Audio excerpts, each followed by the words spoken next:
pareció muy importante eso que recalcabas recién, Pablo, sobre compartir las metodologías didácticas y pedagógicas que derivan de un plan de contingencia de lo que es una pandemia, porque por un lado está el registro histórico, ¿no?, de lo que aconteció y ustedes han logrado generar un documento que puede tener otras derivaciones, como puede ser una publicación editorial y demás, o sea, mostraron un camino que es extremadamente rico y a la vez muy generoso de parte de ustedes haber mostrado tan sinceramente todo lo que hicieron, ¿no?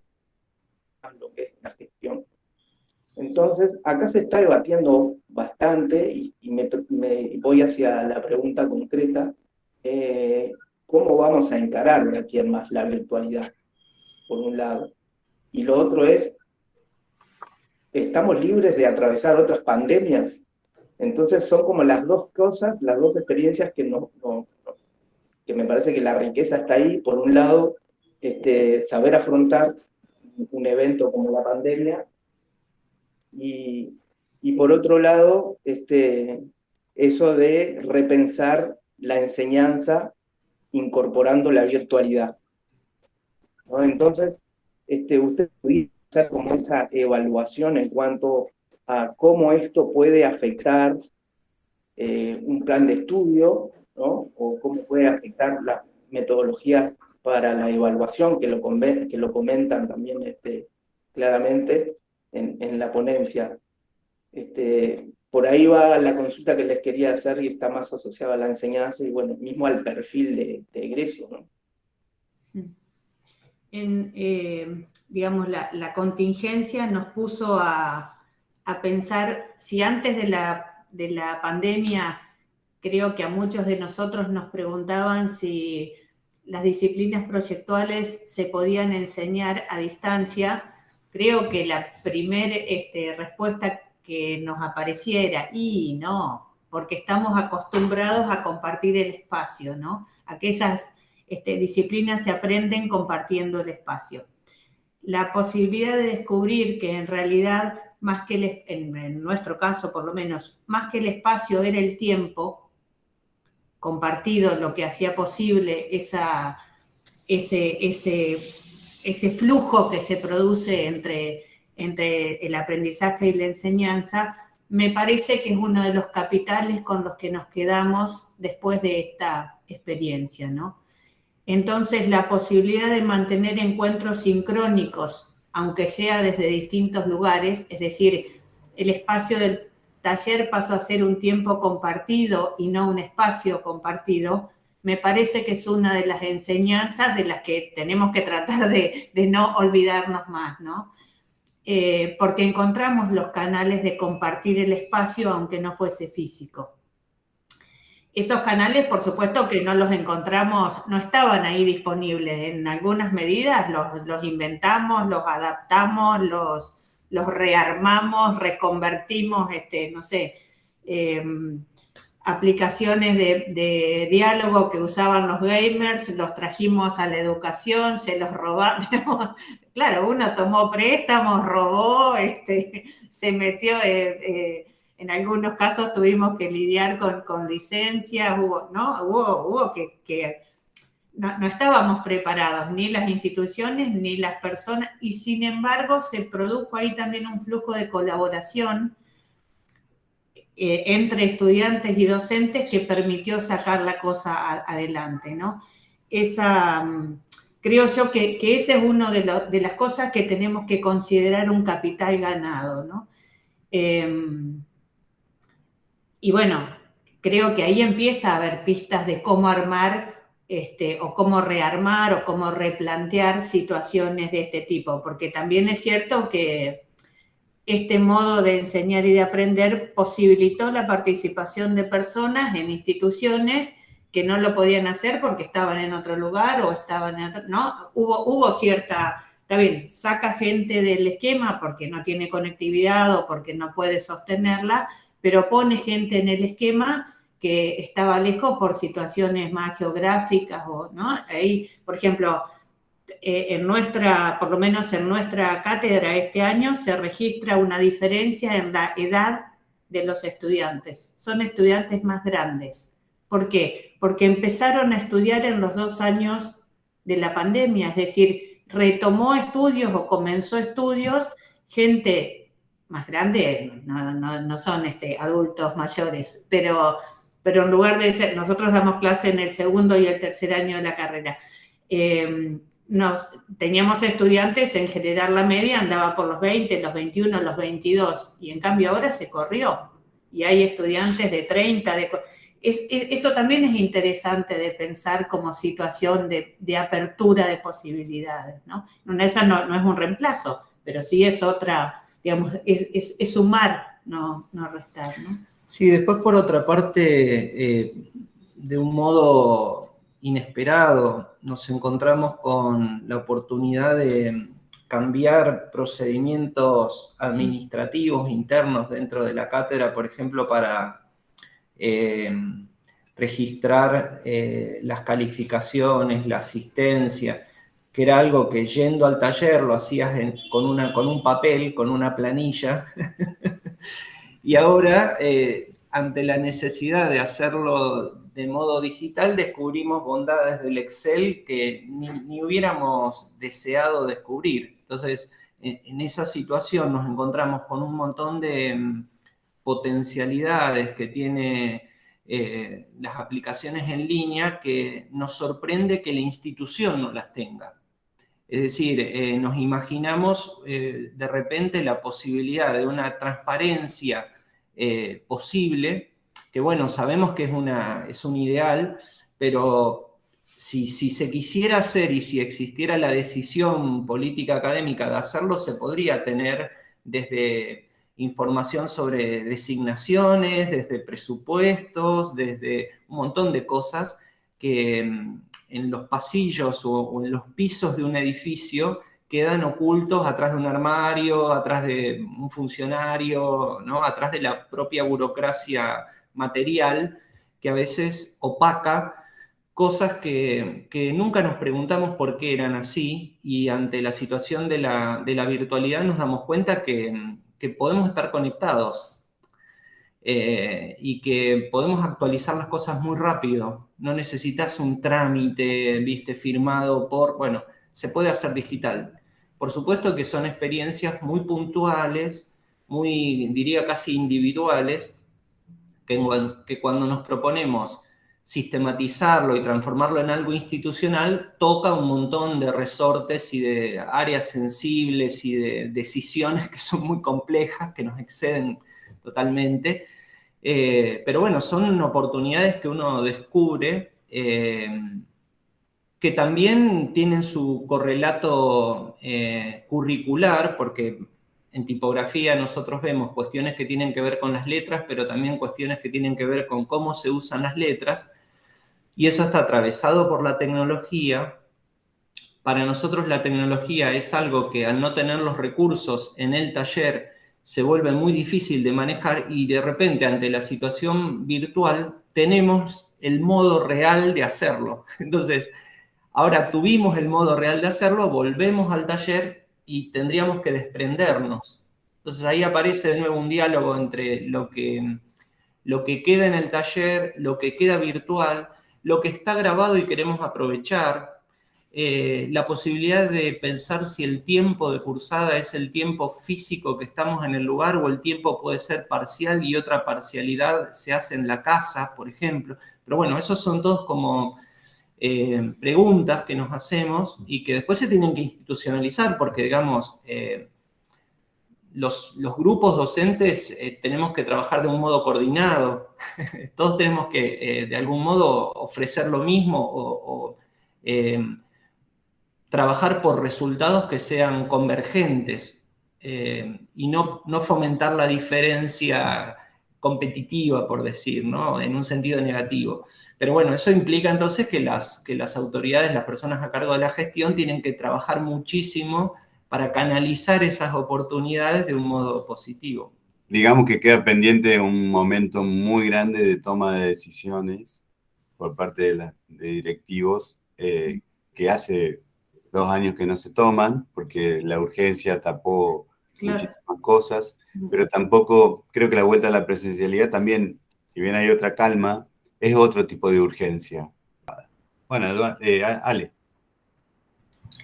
Gracias. Pues yo quiero aquí externarle a esta Tere si nos puede compartir su visión y cómo fue su manera de trabajar en este tiempo de pandemia con los alumnos. Retomando el comentario de Eduardo, donde dice que veamos que los estudiantes son seres más bien de celular y no de competencia digital, ¿no? Para el dominio y manejo de la formación de texto. ¿A qué podemos enfrentarse con esta competencia que están desarrollando los estudiantes de una lectura fragmentaria, cuando quizá la mayor parte de publicaciones nos exigen lecturas inmersivas? Y entonces es sumergirlos en un tipo de lectura del cual ya no es cotidiano para los futuros diseñadores, ¿no? Y entonces creo que eso va ligado a esta parte de competencias y pensamiento que expones en tu exposición, ¿no? Porque hay que hacer un quiebre de cómo llevarlo de un mecanismo de pensamiento rápido, ágil, corto, a lo que es la estructura de una publicación. Sí, con gusto. Ojalá y pueda responder las inquietudes que me planteas. Bueno, el primer curso que literal nos agarró la mitad, ¿no? En pleno marzo estábamos ya a la mitad del semestre, ¿no? Pues hubo que resolverlo, pues ahora sí que sobre la marcha, ¿no? Ya estaba planteado gran parte del proyecto que estábamos haciendo en ese momento y pues bueno, lo que hice fue pues valerme, ¿no? Pues, de todas las herramientas, yo en particular, no les pedí a los chicos eso, que pudieran de alguna manera sustituir, si eso fue posible en algún momento, pues esta falta de poder acompañarlos y de estar haciendo estas observaciones o estas retroalimentaciones colgadas, creo le dicen por allá. Entonces, lo hacía, digamos, ya no con todo el grupo, sí revisaba yo todo, lo hacía de forma individual, retroalimentaba por escrito, ¿no? Obviamente, pues, como todos, requirió una inversión de tiempo brutal, ¿no? Lo que me llevaba a revisar, algunos proyectos 1 hora, 2, pues acá se volvía lo doble porque todo había que dejarlo por escrito, ¿no? Eso fue, digamos, como una de las maneras en las que las resolví. Solo seleccionaba algunos como, digamos, los que estaban más o menos por buen camino, los que estaban como algún ejemplo que estaba como a medias, con algunas deficiencias y alguno que no estuviera o que estuviera muy desligado de los objetivos del ejercicio. Y sobre esos yo retroalimentaba, compartía pantalla para que todos estuvieran viéndolo y pudiéndolo visualizar, y pues así lo hacía para no volverlo tan cansado, ¿no? Porque sí hubo una primera vez que lo intenté con todo el grupo, ¿no? No son grupos tan numerosos, al menos acá en la WIC, pero sí era un grupo en ese momento de unos 15 estudiantes, y las 2 horas que teníamos en línea no eran suficientes, ¿no? Por clase. Entonces me di cuenta de forma bastante rápida que era muy lento, era mucho más lento que hacerlo en forma física y que además se cansaba, ¿no? Porque, bueno, ya después de tener una dinámica de 4 horas previas, en algunos casos de otras clases, pues ya estaban muy desgastados. Entonces, sí, también fue un mediar en estrategias de combinar ejercicios o más bien de juntar objetivos en un solo ejercicio. En lugar de hacer 3 ejercicios, hacía uno en el que pudiera cubrir yo por lo menos 2 o 3 objetivos para poder pues optimizar tanto la carga de trabajo de los estudiantes como poder ser un poco más objetiva en la retroalimentación. Y bueno, por ahí también me preguntaba sobre la manera de que lean, pues eso sigo trabajándolo, lo he trabajado siempre. Es complicado hacerlos leer, al menos no sé, los que estamos aquí en México, no sé el nivel de lectura que manejen por allá en Argentina o en los otros países de Sudamérica, pero no todos los estudiantes son lectores, ¿no? Como dices, es una lectura como muy fragmentada la que ellos están acostumbrados a hacer. Sí leen, yo no me caso un poco con pues con esta queja a veces como que se basa en que en México se lee poco, que si leemos un libro y cacho al año, ¿no? Porque creo muy difícil también medir el nivel de lectura de alguien en función de los libros que leemos todo el tiempo, ¿no? En diferentes plataformas, en diferentes medios, en redes sociales.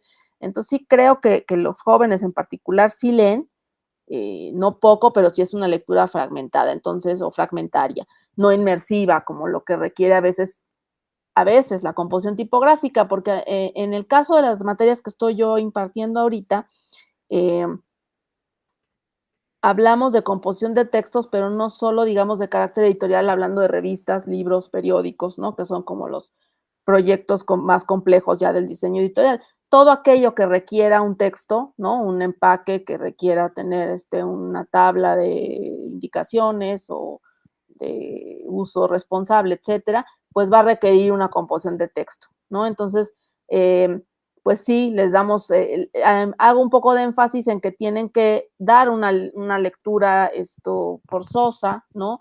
De los textos que se les dan para trabajar.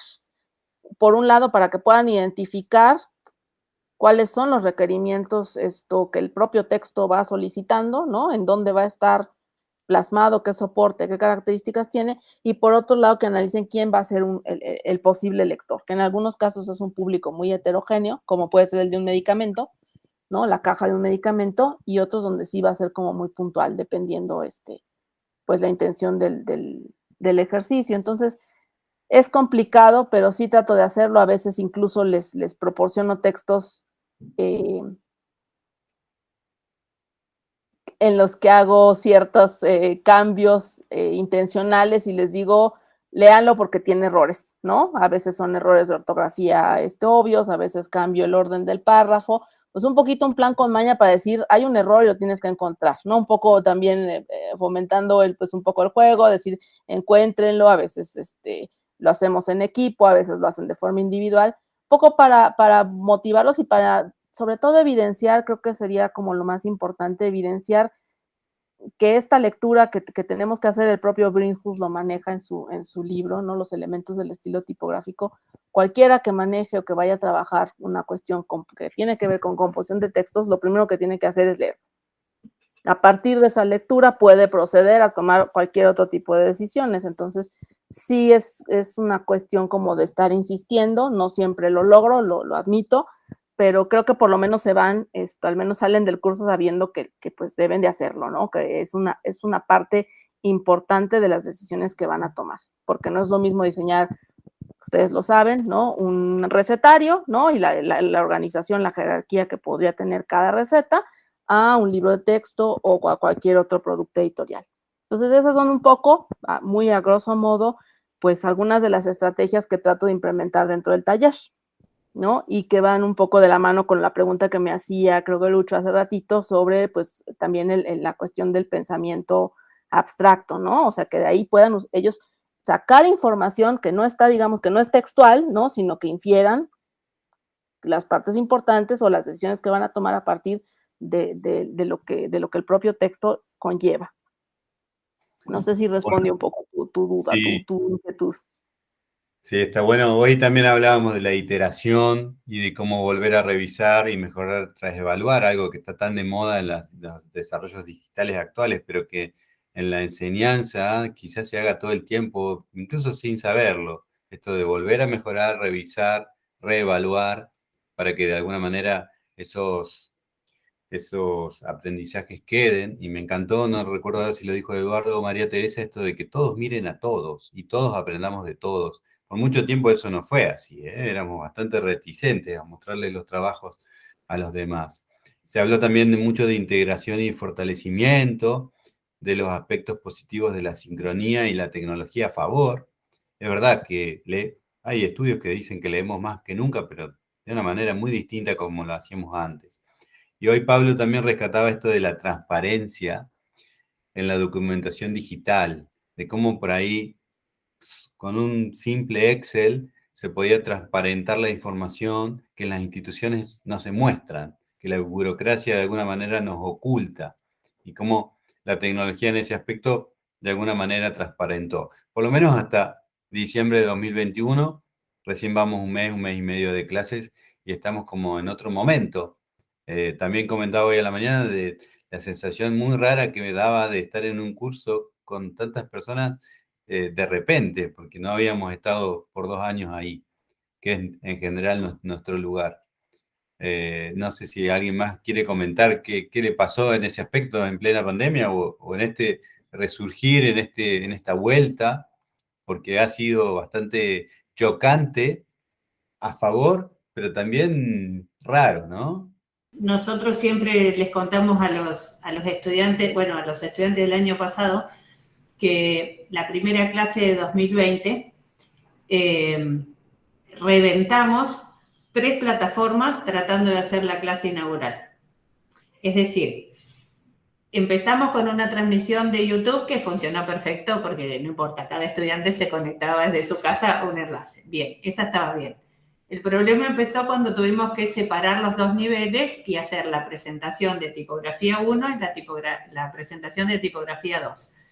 Entonces, cada grupo de estudiantes se conectó a un Jitsi, que era la plataforma de reuniones que tenía el aula virtual, con el único detalle de que Jitsi soporta hasta 99 personas conectadas, pero los estudiantes eran 230 más 20 docentes en cada uno. Conclusión, a los, que te diré, 20 segundos empezaron a llovernos por Discord, que teníamos armado un servidor, todos los mensajes de no puedo entrar.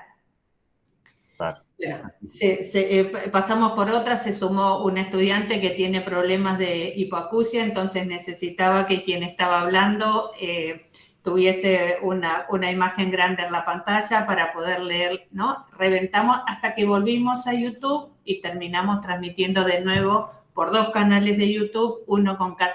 Eso, en vivo, en la clase, digo, en la clase inaugural. Hoy lo recordamos así riéndonos, pero en ese momento era no una catástrofe, 3 catástrofes con 200 y pico de personas que se iban mudando con la mejor voluntad del mundo y toda la paciencia de un lugar a otro para sostenernos. Eso lo hicimos, bueno, no digo todas las clases, pero eso, aprender a decir, bueno, se rompió, a dónde nos mudamos y decidir eso en 2 minutos, decirle a los estudiantes, ya volvemos, y que los estudiantes vuelvan a ese lugar. Ahí la colaboración, digamos, la sinergia que se produjo entre los estudiantes que estaban haciendo malabares en sus casas y los docentes que estábamos haciendo malabares entre nuestras casas, es algo que también espero que logremos recuperar y sostener en la presencialidad, ¿no? Porque eso fue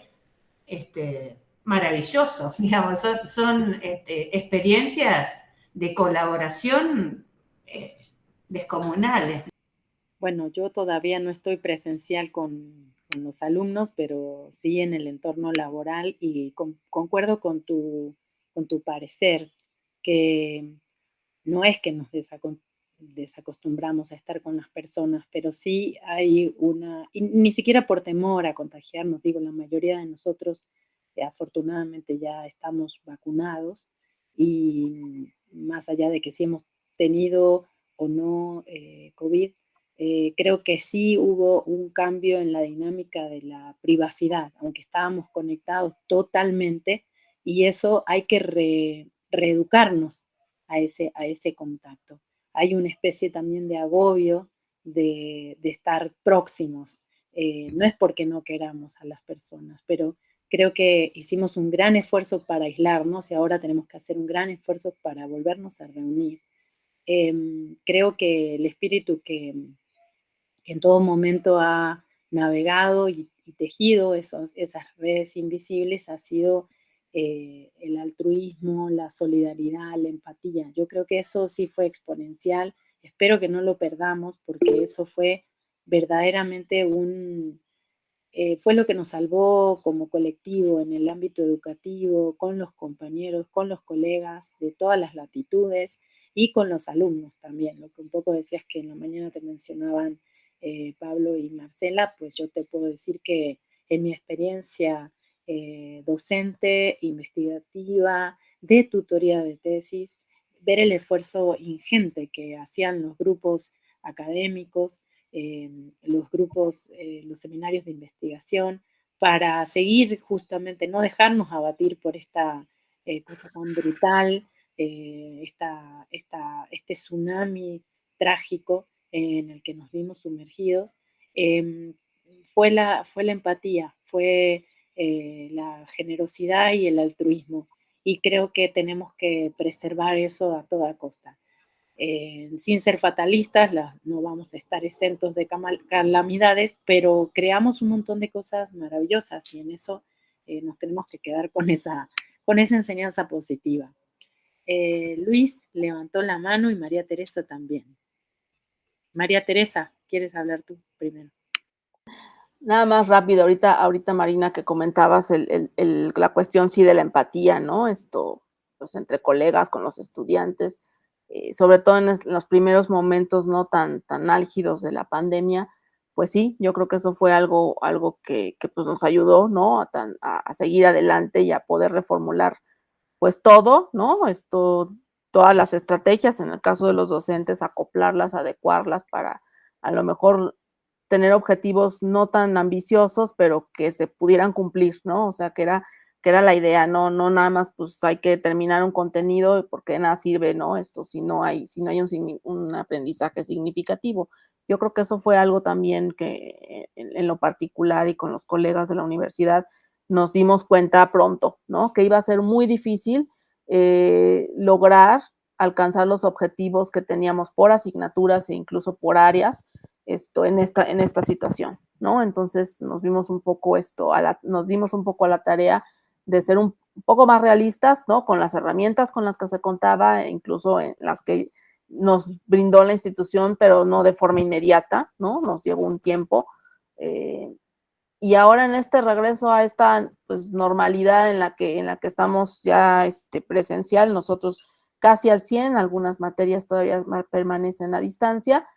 Yo en lo particular he notado con algunos chicos, y lo he hablado en las tutorías que tengo con algunos de ellos, de tener cuidado de que esta empatía no se vuelva una actitud autocompasiva, ¿no? Porque entonces de repente es, bueno, pues ya la pandemia, pues bueno, no ha terminado, pero vamos saliendo, ya tenemos como dices, vacunas, recursos, de todo tipo, y pues ahora hay que seguir adelante, ¿no? Entonces sí, en algunos casos yo he tenido estudiantes que están todavía muy de, pues es que no comprendes, ¿no? ¿Por qué los tiempos se empiezan a cortar? ¿Por qué ahora tengo que cumplir con más cosas? Bueno, pues es que vamos pues, un poquito otra vez a la dinámica, ¿no? Para poder volver al nivel en el que estábamos. Entonces sí me preocupa lo externo, ¿no? No sé si hay algunos otros colegas que estén en lo mismo, pero sí siento de repente que ese cambio, ¿no? Que no han acabado de hacer entre que cómo estábamos y que estábamos todos tratando de cobijarnos en algo tan terrible como lo que sucedió, ahora se está volviendo pues un poco en contra, ¿no? Y esta disponibilidad que teníamos 24/7, porque estábamos enchufados 24/7 casi, ¿no? Entonces es que siguen mandando correos, siguen mandando mensajes a la 1, 2 de la mañana y esperan que en la clase de las 7 ya haya una respuesta, ¿no? Y entonces, pues es como dices, volverlos a reeducar, ¿no? Y un poco también nosotros, porque perdimos el estar en casa, pues este límite entre la vida personal, ¿no? Y fue el trabajo continuo, al menos en mi caso, ¿no? No había como diferencia entre una cosa y otra, entonces creo que nos tenemos que reeducar todos otra vez. Totalmente de acuerdo, María Teresa. Creo que ahí estas fronteras un poco porosas, más bien borradas durante 2 años de lo público y lo privado en el ámbito de la docencia,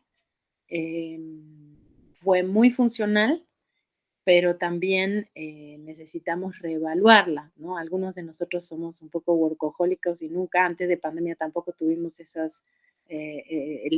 límites, esos espacios limítrofes, pero sí creo que es importante en términos de también un respeto del tiempo libre, de la privacidad, ver cómo hacemos eso, ¿no? Y que la empatía no sea condescendencia. Eso también es bien interesante. Luis quería decir algo. Sí, algo que estaba pensando ahora, cuando nosotros acompañamos el pensamiento de Luis Duch en las clases, en facultad, y aprendíamos de él sobre los espacios de transmisión del conocimiento, ¿no? Que él también reflexionaba sobre la ciudad como uno de los espacios de transmisión de conocimiento y cultura, la familia y la religión. Pero claro, ahora nos vemos como que esas estructuras fueron sacudidas por la virtualidad y bueno, y quizás el mundo virtual se ha transformado en una nueva estructura, ¿no? Que sacude todos los métodos y todas las didácticas y toda la pedagogía. Y hoy hablamos de mañana también, cómo eso va a afectar los planes de estudio, cómo va a afectar la metodología para relacionarnos con nuestros clientes, que de hecho el borrar los límites de la presencialidad y borrar las distancias nos hace formular un brief, de repente una entrevista con un cliente de manera totalmente virtual y en cualquier parte del mundo, y entonces se está rediseñando una nueva estructura que obviamente está sacudiendo las formas de adquirir conocimiento y lógicamente ahí nos reinventamos como universidad y bueno, con las formas de relacionarnos con el medio. También hablábamos, ¿no?, con esa metodología que planteaba Eduardo, de caminar a la deriva con los ojos bien abiertos como una forma de relacionarnos con el medio que nos sirve de inspiración constante y que nosotros lo vivimos y lo aprendimos y lo practicamos con Juan Ignacio y con Sergio acá como extensión universitaria con vocación de adquirir conocimiento y compartir, ¿no? O sea, todo está como sacudido, ¿no? Y es como bueno, vamos a arrancar acá con esto nuevo y quizás los temas que nos van a venir para la novena edición de la jornada. Así es. Bueno, sí, es verdad, se han construido cosas maravillosas. Yo espero que la tecnología no se transforme en algo que a mí no me gustó, me causó bastante sorpresa un término nuevo que escuché el otro día, que era extimidad, en contrapartida con la intimidad, esto de construir desde afuera el adentro. Yo prefiero que nos sigamos construyendo desde adentro. Espero que la tecnología que sea para lo que se creó, para acompañarnos y para que no nos domine de alguna manera, ¿sí? Porque seguimos siendo personas. Así que, bueno, yo te dejo a vos el cierre, Marina. Muchísimas gracias, Gus. Bueno, pues en primer lugar yo quiero decirle a los panelistas que nos acompañaron en esta 8ª edición que ha sido un placer no solamente ver sus ponencias que van a quedar como memoria, como venimos construyendo, no solamente en el canal de YouTube, sino que para estas jornadas nos pusimos como meta hacer una página donde se recogieran también los programas de las ediciones anteriores, generar como una memoria escrita también. Entonces, yo quiero decirle a los ponentes que tuvieron a bien aceptar nuestra invitación, que es un lujo, es un honor y es una enorme alegría que nos hayan acompañado. Esto comulga con una perspectiva que desde prácticamente la jornada 1 nosotros tuvimos y hemos apuntalado y hemos enriquecido este año con la colaboración en la coordinación académica por parte de Uruguay, de la mano de Luis, este diálogo continental que hemos querido, digamos que lo hemos hecho bandera para muchos proyectos, porque es un pensamiento regional en el que verdaderamente creemos, ¿no? Así que ha sido un gusto tenerlos desde sus enfoques, desde su práctica profesional, de su experiencia académica, diseñística, desde sus trayectorias en esta polifonía. Realmente un lujo para nosotros que el tiempo que le han dedicado a responder los correos, a preparar sus trabajos, verdaderamente muchísimas gracias. Sabemos que todos están muy ocupados, pero realmente les apreciamos infinitamente el tiempo. Obviamente también a quienes están acá con nosotros, Sergio y Juan Ignacio, un placer inmenso. Uruguay siempre tan querido, tan cercano con nosotros. Y bueno, pues esto no empezó ahora, esto ya viene de atrás y esto seguirá, así que eso también un alegrón. Y obviamente a mis colegas, amigos, hermanos del oficio, a Gustavo y a Luis, un inmenso placer desde nuestras diferencias horarias y de calendarios anuales, cuando acá es verano ya es invierno y viceversa, que durante un año venimos gestionando esto, porque no hacemos nada, como dicen en México, al cuarto para las 12, todo es con mucho tiempo, programación, así que bueno, felices por ese lado. A los que nos estén viendo en este momento, que nos vayan a ver después, también agradecerles su tiempo, sabemos que hay una oferta muy rica, muy crecida, muy diversa de actividades en torno a los campos que nos convocan acá y que se tomen el momento, el tiempo para oírnos, para acompañarnos, es también muy, muy rico. Por parte del espacio que a mí toca, que es el Seminario Interdisciplinario de Bibliología de la Universidad Nacional Autónoma de México, del Instituto de Investigaciones Bibliográficas, de la Facultad de Artes y Diseño de la Universidad Provincial de Córdoba, de la Escuela Spilimbergo y también de la FADU, de la Universidad de la República. Es realmente un esfuerzo hecho a pulmón, con muchísimo cariño. Nosotros nos quedamos con muchas cosas que ustedes, los ponentes, nos dejaron ahora, con el compromiso, primero el deseo y luego el compromiso de idear la novena. Los invitamos a quienes se quieran sumar, a los que están acá y a los que se quieran sumar, poniendo un granito de arena como colaboradores, coorganizadores, sugiriendo temáticas, ponentes.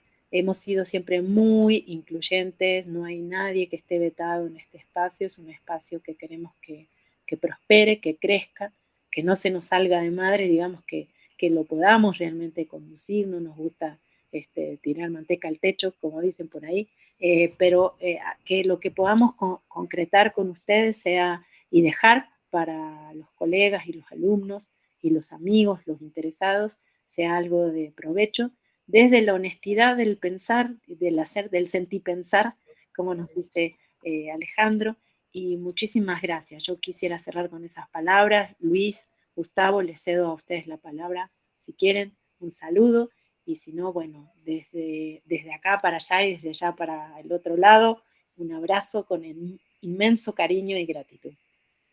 Mi deseo es volver a la presencialidad y que tengamos una hibridez de Zoom completo con videos de YouTube para la novena. Y que Lucho me venga a visitar a Córdoba, así que te cedo a vos el cierre. Bueno, en mi sentir y mi deseo es de gratitud inmensa.